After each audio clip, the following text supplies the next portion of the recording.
Hasagum says closúr chuir leis an tránna mar thosnéimar géisteach le fiún bara. Ach riimi sin cuma cúpla rud a cheartún a bhí grosa. Bhí sé cam ar prátaí. Nar a hána seach nó sin bhí spaghetti gom. Go cúise ag neile. But sin rud an fidal is úr leis éarnach é sin. Agus do go dain seisteach leis na Celtic Peadar ach gabhí blianain ach sin rud mar na háigh na lochnanig. Thugad ar hanascrís na tíir a rúcha agus a léidir an fidéil as chu sé síos trí na lán, mar bhfuil na lán is agus an bhéil agus an raig gur bhéal a banimda agus síos isteach san na dáil mar go violín nó violín ná de gamba nó violín agus thug na sasnig hanascin san grí sasna an na dáil agus isteach sa tíirseach bhí sé tíirse riimi sin. An difriocht a bhí an ná nuair na hána se nas an darúir bhíoh sé féin smig ach a gine riamh bhí sé síos ag de hindíg tá sé féin baricín agus tuair nóláir agus sa tíirse bhí sé hísan sa seinte marsin agus tá fógaine fós fácan na meige haine marsine. Duine cuisin sé seanolí hána an áte agus ní icinn sibh ba chóir go bhiciúch sibh ach aíonn se bheith ga chéan seachtain ar cumhaiste lang de ród. Mar sé sin an bheiledóir a seintin san agus sin slí haine se agus is mis an rin cór. Naidir seacané duine go sin seachta. So sin a bháin agus rud éile bhí sé tagart don cépí sa ceol a haine sin san an ceol bog Martin Hayes. Tá féinas Martin Hayes agus cuimhin nuair ag díoch tréis sidí náitíoch nún seachcaite agus is a tachtdíoch ar nód bhí sé Caint meile. Cuimhin sais rave dancers, techno dancer iontach siúd probably go lisco sin nó leit lia Riley. Kevin O'Reilly, bhailedóir, cansna bhailedóirí séf. Agus an project sin an bhí gceist gom leis sin ná ceol núcha mar fadbheith ann ach a bhuirim traidisiúnta. Mar bhuiinn tú an costa dhréimire, beag an dhréimire níos gire, agus ní féile an costa chur hanas an dhréimire. So caithfidh an Taliban bheith go tar taobh bháin chungur féidir na rotas nó agus bheith an taobhile. As má hagann tú go léiristeach le chéile mar sin tan gadam rud benjext. Digin tú? So caithfidh na Machnamh bheith go sa agus caithfidh na rotas nó bheith sa agus an churéidir lár buil. Sné thugann an severistúin. Agus is an severis sin ní severis scoilech ar severis síl a tá gur glótanis. Mar má chuoinín tú, má bharann tú 100 bliain, tá féinnig gur 150 bliain ína bheith, má íonn tú 100 bliain. Wel, cad an níos tú níos. Má han tú cóig an tú leislí chuige. Má deirta leat bhfuil 169,360 úr chuig gáneamtagus 3 second gut. Tá 3 second sin caiile gut níos. So, tá gach second táchtach. Gach ile second. Agus tá mé go léir am reachtaint ar písin anna bheog dín hénig. Tá chuir smódín in ar gola. Agus sinna cúis gur thugus an spaghetti. Mar ní dhéana mé se leis an chudéil libh go léir na seach. Tá go léir beagán de friúla stig sa bhála, níla go léir réanaid. Ach má deireann tú gur sais sin omláin duine. Tá 3 chuda istigh sa duine. Tá an 100 cuid a bhaireann sa Ceol sa domhan seo ag an am seo. Ná is cumilum cadain sais dearcha agat ar an domhnach, tá sé 3 bheanach fé smacht ama, anna chud fuineh do go chéan sais istigh ann, ní hiag míid an chud is mócha. Tá na feanagain chun dul an lic leis an domhan sin, na 5 feanna, na senses. Agus an corpa hagain tá sé ag déileáil mar interface leis an domhan sin. So tá sláinte mar úrlis chun an corp sin ag mead sa túl. Agus chun bheith ceangailte sa ceart leis an domhan sin cosú le riamhire agus an connection hán, caithfidh an connection bheith go maith. Ach tá connection go haine sin chud is móga inis. Sé sin na rá ins na 8 stiag nar tháinig an Industrial Revolution, do bhog na daoine don talamh isteach na bailte, agus do bhog déanamh bia isteach í imime na mailte. Agus meas an daoine gur onan lesúchar talamh agus baríochar fás as go leor san níthe. Tá fuinneamh ag an talamh ná fuil tóiste ag áirithe, mar níl de cuardach an fuinneamh sin, tá de cuardach rud a dhéile.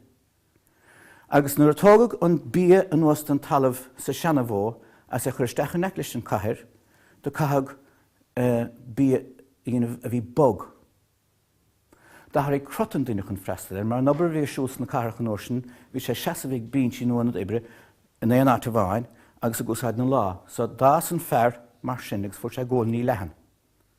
Riimi sin bhí sé díreach mar sin tóin agus ggóil níor lehead cíine. Inis tá an fearr a sír chathír nó an bhean agus tá sé fás mar sin tóin mór agus ggóil na Ceol. Ach tá bí fós bog. So cílíonn sé sin níl míid sláintúil. Bhí daoine maireachta an díreach cho críanna fadó agus tániuh.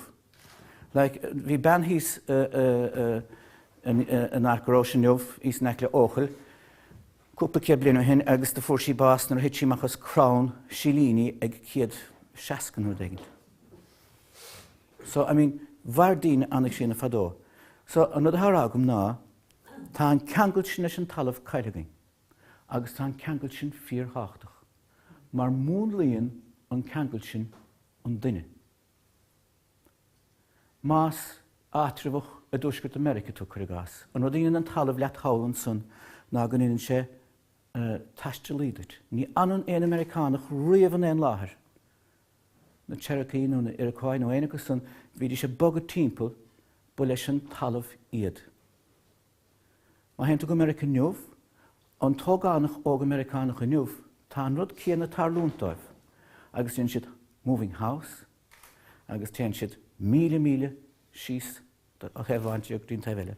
As tíonn siad caithreabháin go caithréil is cumile. Bíonn taim críúna geirs de darlách sé dúine. Uairhaint a tailbéir go naistóm is gáir. Cúpla 100,000. No. An dúthaigh seo, an tír seo gine, bhí mísne a taiste leis mar bu leis an tír sinne, níor bhlinge an tír. Níor higamar an cuincheap sin a bhainn leis an rud a tháinig isteachúin leis na Sasnaigh agus leis an agus Caitlicach agus na Normánaigh. Sé sin rá an rud Rómánach sin figúri. Duine a gceannas bar dia nó Julius Caesar nó George Bush nó Barack Obama nó Peadar tá sé san annachas leis na Rómánach. Agus an san síosfuig sin roiinte go matematicúil an cócht. Agus chomáile sin tháinig an túramsteach, well, chun míid clí timpeall agus téirmid is linge an achar sin talún, acra, nó cíanna. So, ní hiigim leis sin sa tír seo. So, bhí ar go túr buntathe gur leis an talamh sin. Bhí mar dílis don talamh. Agus sinné chiallaíonn is sé na seaachlún níos déanaí, tá ar síal ar fud a dáin a gcónaí Caint going home. Na himmarcaigh. Mar tá siad fós an ráis an talamh mar leis sinné máthair. No, sinné cuid fisiciúil dín. Tá sé an cuid fisiciúil féinnig sais lochtach. Mar tá míid teis annach chuid den ceangail sin leis an riamhre a bhrise. Is cultúr a chimeadan é sin ceangaile. Tú mé samtatíh. An slí gur dhécha marna ar fad, fadó, tá sé difriúil an slí niuh. Tá bechagum, tá sé tosnathe gobar a niuh. Agus an achar a heistelíon bech ón Gricóg mar bhean a sé 3,000. Ba gan dát eistríonn sé sin le fad nó 6 talamh, íirde, cnoc, bear leis an bech bheith teiste le guinehachnig, má an talamh réig ní reis an méid sin. An slí deireach na Gael é seo, agus na Gael sin an cuid an líos mó ha fácagaing, dlithe na mrethúna dlithe bhígaing, an tract amlána ha fácagaing buin se le becha. Agus an slí go gunn siad san síosair, taistelíonn an bhech ar sa siad, an naid a heistelíonn cling chuig nó gléoch cuilig. Sé an bhríthá sin ná, taistelíonn gléoch cuilig nó cling chuig níos fuide a dalamh cnocach ná dalamh réig. So bhí chun cheap difriúil fad le fad. Sna chó difriúil is bhímar in nach chéan gnédaí. Chomá leis an rud sin inniuh an mód duineachnach an gilach réir sa seom seo. Céimiid lá has gilach a hanis. Inniuh lá. Tá sé 7 lá dís inniuh. Fadó, nó raibh a garnóireacht, nó cuir, nó gobar le becha, nó gobar le éon rud. Bhí análsa go an gilach, mar chun sé stechar go chéin leachta a gardú sa gíslú. Tinnicín chomá. Gachrod. Gearn tú crán ar bhíon an leachta dul síos, an tíide dul síos, sa gilach, agus málar cuma. Cuirann tú rudí bhíon a fás was an éir, na bhíon an gilach a fás. Rudí mar sin. So, ní lisa going. In fact, during gur beag duine go bheit treis an spéir a scrúdú le tamil fada. Is títhe. Tá mí treis sin gléir chaúnt. Caafar dul hanascha go sin. Mar, chun bheith omláin mar duine, caithigh do chud feann a gléir bheith gobar agus a dún, agus caithigh do chorp bheith sláán túil. Ná má haí chun an tíirse chur chun cí, ins na réim sí gléir grobar Caint mailir, caithigh go chéine going bheith mar sin. Agus ní an san ach an tríú cuid don bethe omláin. Now, se hana bhfuil an píos of spaghetti gom, mar an dara cos, nó an dara cuid don duine sé, gléimid an bi sin. Ciad cuid. An dara cuid dín is sé an nefi. The opposite, mar defa. Faic. Agus lastíir is na dóirse dú sin a gúil ar ninicin a chonaíon an nefi. Is asan a hagan an crothaíocht. Creativity. Agus sé an bhrítá lei sin an crothaíocht, ná go dagan ó dagan úrgláán nó amach. Ní just ceol nó pictúr ach túrim. Nó a gláán amach. Ná, úsáidan sé na rialacha a bhaine leis an bé, agus na hábhair a bhaine leis an bé, na cúnstaí a bhaine leis an bé, ga chéanad a bhaine leis an bé, úsáidan sé san chnuadach ar núil. Ach tá breis curthe le fuineh tíl ag an rud nuachrothe. Dingin sé cad a gceiste gom. Tá sé teachtamach as áteag agus nuair gceann an duine a chrothaigh é bás, leannig an fuineh sin a réig ar an dám, ar an insan bhí. Tá sé tarach ag nó amachchas an nefi a chruisteach sa bhí. Sné an dara réimse. Agus tá sé anhachtach é sin a chothú. Mar is trí an diete. An tríú cuid is an cuid spioradálta. Ná an cuid spioradálta sin an bríomh leis sin ar daon a las mó ar fad. Gur cócht ag ar fad. Ní héin rud a gcuine agus luirigí míad cóchthaig, nó cáirhaig, nó fuinehhaig, nó tacaíochthaig, nó milánach ar éir, tá sé las mó dín ar fad. Ní a Caint maiil an fuineh atá sa dán a buint le rudí áirithe, an fuineh atá sa talamh. Cuir gás le biodynamics, bhíonn siad a Caint maiil an fuineh adú sa talamh agus bíonn siad minic a bhí me cuioine bhar an rud a bhí chun fadón ar héimis go níon treibheacha, raithí danin, lá bealthaine, no nef government der dyn se chuin ten la diag, which was originally the first law, gyda gur hannig an Julian calendar. Ciad lá dyn arach. Agus da bhaile mis sin isgus da chrach mis timp na talúna. Tá sé sin buintach le biodynamics. Ní ma cam an sais sin fuinim, tá sé sin fós a stig sa bisio, that's part of this existence. An rod spioradálta tá sé taibh mó. Agus snéad tríú cos, ná nílisum cadam brand creidimh hagat, nó cadam brand fuinse spioradálta tas cuma.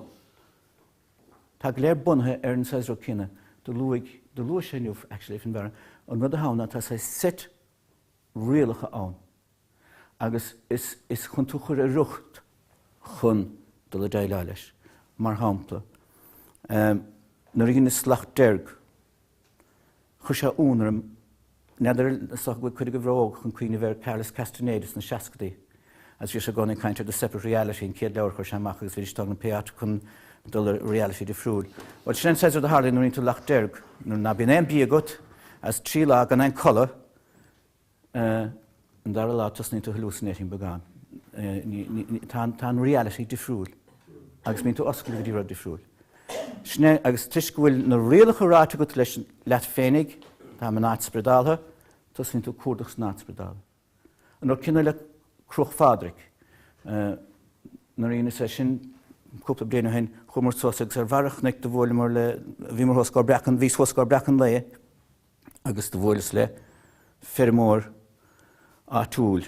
Fermór á chligach bhí treisteach dúirt sé gur heastigh éanamh dulgurín an modíanamh sa ceartas do síoscarí nó dúgadar na beds. Bhí sé an taibhile do cnach síos an taibhile. Agus bhí ferrá túlaigh dúirt sé iad me túirtan sun, iad me túirtan sun agus dúirt sé a goháin dúirt aráid sa bhfuil go mí ar cót agus dúirt mo nehfuil. Sa dúirt cena gá tú. As chumar síos an cnach ríist agus suas a ríist. Ba dís meanna bhí mar dul timppla na le pacha híos tá 7 nachrúnú na nachrúnta as canta dul timppla neadar a mór. De vís trígas chun talvisisiú mar vís cho methe trí méid an tuise agus hallucination. Vís just benject as tenod hí mo chuine rá roar loud, you'll shout, you'll fail, rá an croin, níor sí cadvéar a vís a rangailing. Níor sem cadvéar agam. Ach vís sé rá go gafafeh a dúna bhd ag nósart chun go bhain fáinmh agus chun mis clochar charn go chéanna réimiis timppla chun smachtaigh Pheadair cé mé dúir a bhí mar trísinmh. A reached separate reality. But sin leis an bisha, that's belong to this bit. This is not the spioradálta I'm talking about. Spioradálta tá sé taibh mudí. It's another force, another thing. As tá sé sin táchtach doing mar, sin rud a thugann says fuinte fuineh doing, no Ionad says grounding or no thugann says axel doing, chun deileáil leis an cuid physiciúil. So ba chóir gomach an duine amláin an a trí chud Chorm. Ach tá formhór na níine san méidint an bisha, anna chuide go nafa léon peocht an spioradáltacht, nó ghuiile numarcha, nó beidir mar sin. Ná din stól de sin í féidir sír. Agus ní le céimiid lá, céimiid blianas, céimiid seachtainna go fina sin rectifying. Ding tú cad ag istúm.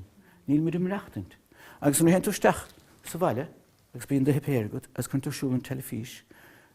Bíon tú go breag go dtí go dtí an telefís a siúil, a chulas in an telefís a siúil tá an ráta tá sa scáileán í féidir éirí machas. Nar bheith tusa níos sinne. Be gan na chahuairt gur chais an méid sin de dám a mú a fiochantéir telefís. Peochnúr de go deasfad fiochantéir.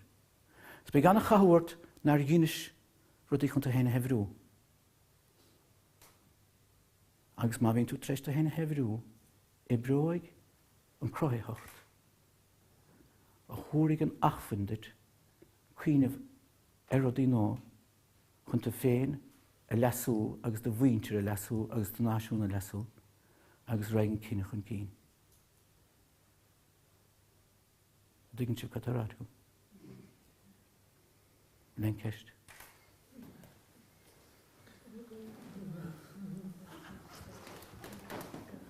Einting go thomlána cadút fin bara nuamh maidir cultúr is leis an féin a hena sin. Leis an féin a hena sin, ar bhíonn tú mláán a hagan na crothaíocht chun cín.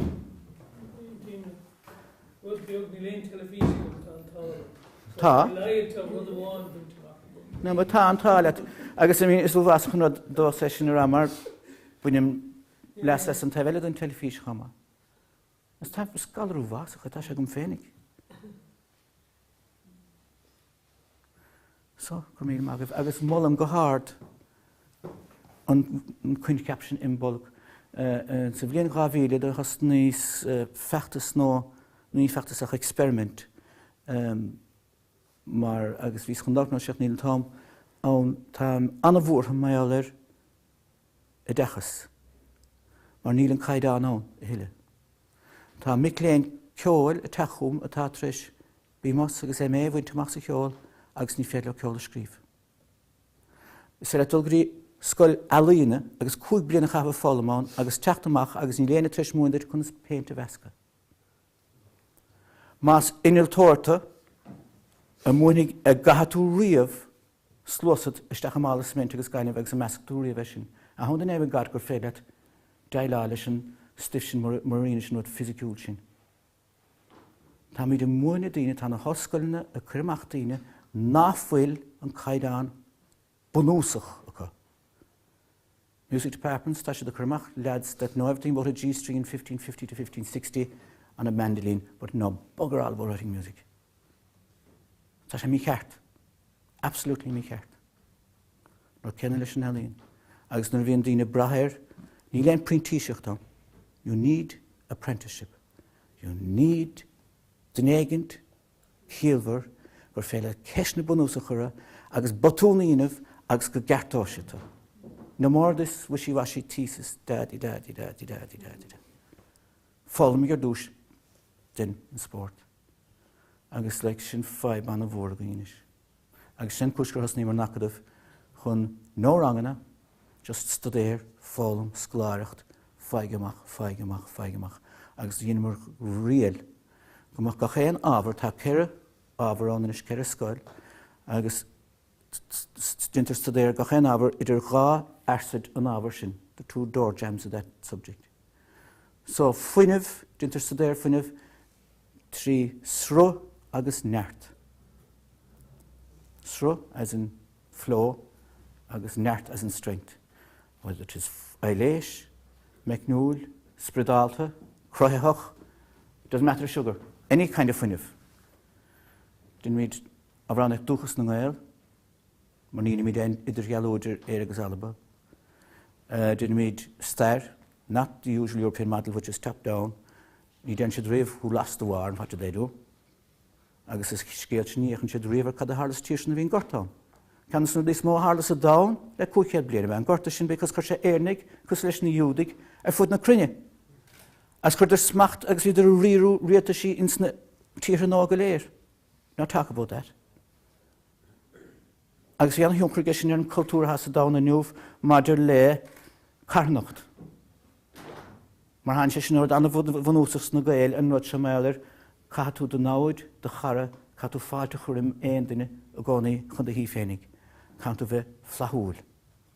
Sin rud éarnach, agus sin rud a thugamar an dáin, sin leon caintir. Mar ní hééis sin is lí scítar stair in san mó orpach. An mó gine le hanamach mar sin. Agus an ábhar eile hagann talmhaíocht a chlúdaín fearmóireacht, libhálaíocht, seandálaíocht, réaltólaíocht, go chéir an mar sin, éar a bhaine sin bhí. So ba chuirda go chéine going bheag duineh Acadamh beag agus sin go léir fáil, peat an tír gúla míid. Tá dóhan ráit gom.